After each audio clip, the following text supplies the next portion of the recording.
आपली सुरुवात बदलापूर मधल्या एका महत्त्वाच्या बातमीने आपण करतोय। अपघातासंदर्भातली दुर्दैवी ही घटना आहे। बारवी डॅम या परिसरामध्ये विद्यार्थ्यांच्या गाडीचा अपघात झाला आणि या अपघातामध्ये एक तरुण आणि एक तरुणी जे विद्यार्थी होते या दोघांचाही मृत्यू झालेला आहे, तर 5 जण जखमी झालेले आहेत। सध्या जखमींवर रुग्णालयामध्ये उपचार सुरू आहेत। बारवी डॅम परिसरामध्ये कॉलेज विद्यार्थ्यांचा फिरायला गेले असताना अपघात झालेला आहे। त्या विद्यार्थ्यांची गाडी उलटली आणि त्यामध्ये तरुण तरुणीचा मृत्यू झालाय। 5 विद्यार्थी जखमी झालेले आहेत। आमचे प्रतिनिधी गणेश गायकवाड यांच्याकडून आपण अधिक माहिती घेणार आहोत। गणेश, काय अपडेट आहे? सुवर्ण, सकाळच्या दरम्यान हे जे विद्यार्थी आहेत एका 4 चाकी गाडीने बदलापूरच्या पर्यटन स्थळी पिकनिकसाठी निघाले होते।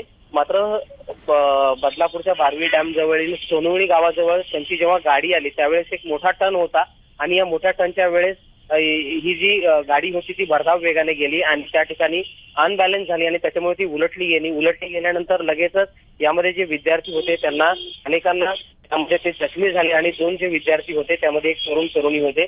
एकाचं नाव आहे नुसम भालेराव म्हणून, यांचा जागीच मृत्यू झालेला आहे। त्यांच्यावर उल्हासनगरच्या मध्यवर्ती सुवर्ण। नक्की गणेश, धन्यवाद ही माहिती दिल्याबद्दल। गणेश यांचा नीटचा आवाज आपल्यापर्यंत पोहोचत नव्हता, पण आपण बघतोय फिरायला म्हणून हे सगळे विद्यार्थी बारवी डॅम परिसरामध्ये गेलेले होते।